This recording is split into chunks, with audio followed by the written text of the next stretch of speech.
ہر فرض نماز کے بعد آیت الکرسی پڑھنا کیا صحیح حدیث سے ثابت ہے؟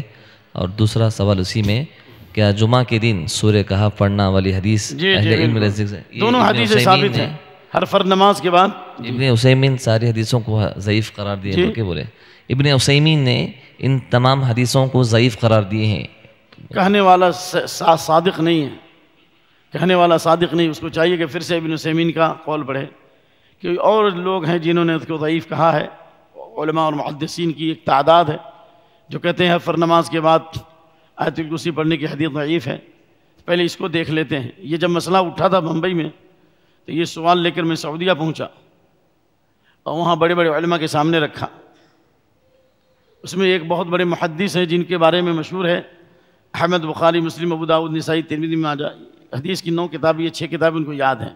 چلیے اگر یہ بات صحیح نہ بھی ہو مثال کے طور پر تو یہ کہا جائے گا کہ حفاظ حدیث میں اس وقت سعودیہ میں بڑے عالم ہیں، ان کا بھی فتویٰ میں نے پڑھا ہے، اور بڑے بڑے علماء کا، علامہ البانی کا، ابن باز کا، اور بھی لوگ، کہ آیت الکرسی پڑھنے کے بارے میں یہ دعویٰ کرنا کہ قدیم علماء میں کسی نے اس کو صحیح نہیں کہا ہے، یہ بات 100% غلط ہے۔ بے شمار قدیم علماء، محدثین اور فقہاء اور اس دور کے بڑے بڑے علماء جنہوں نے فرض نماز کے بعد آیت الکرسی پڑھنے کو حسن کہا ہے۔ حسن اور صحیح میں فرق یہ ہے کہ حسن کے اندر صحیح کی جو 5 شرطیں پائی جاتی ہیں ان میں سے کسی ایک اس میں سے بعض شرطیں نہ پائی جائیں، لیکن کثرت طرق کی وجہ سے اس کی تائید ہو جائے تو حدیث حسن ہو جاتی ہے۔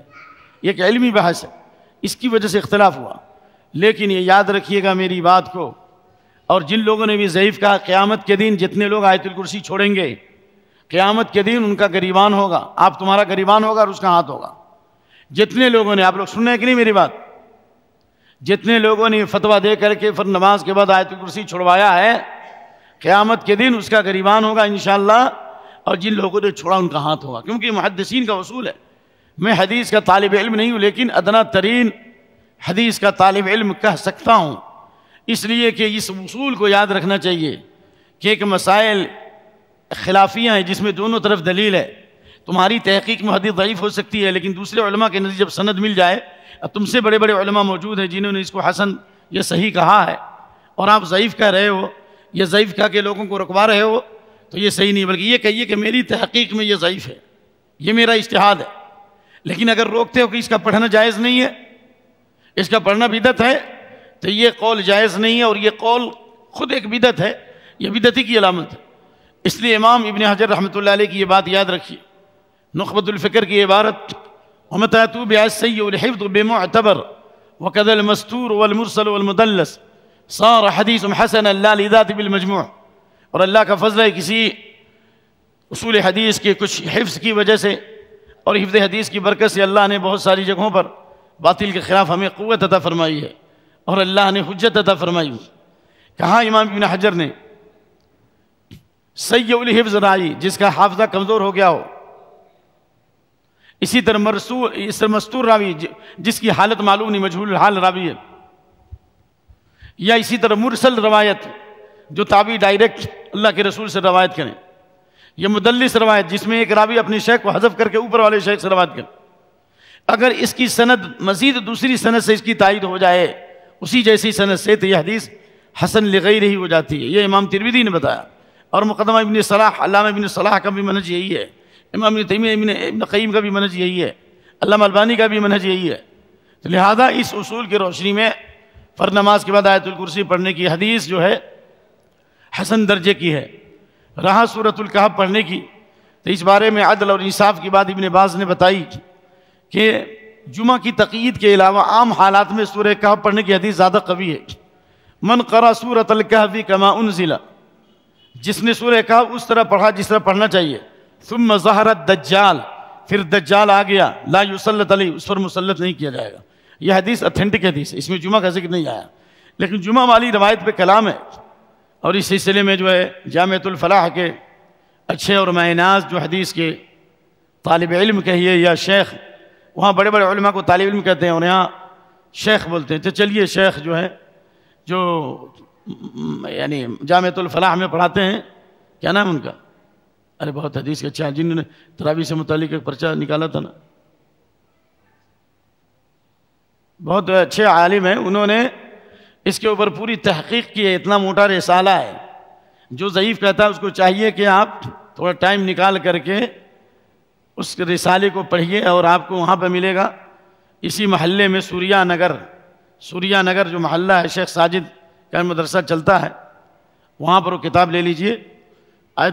سورہ کہف پڑھنے کے بارے میں انہوں نے تمام دلائل سے ثابت کیا ہے، پوری حدیثوں میں بحث کرتے ہوئے،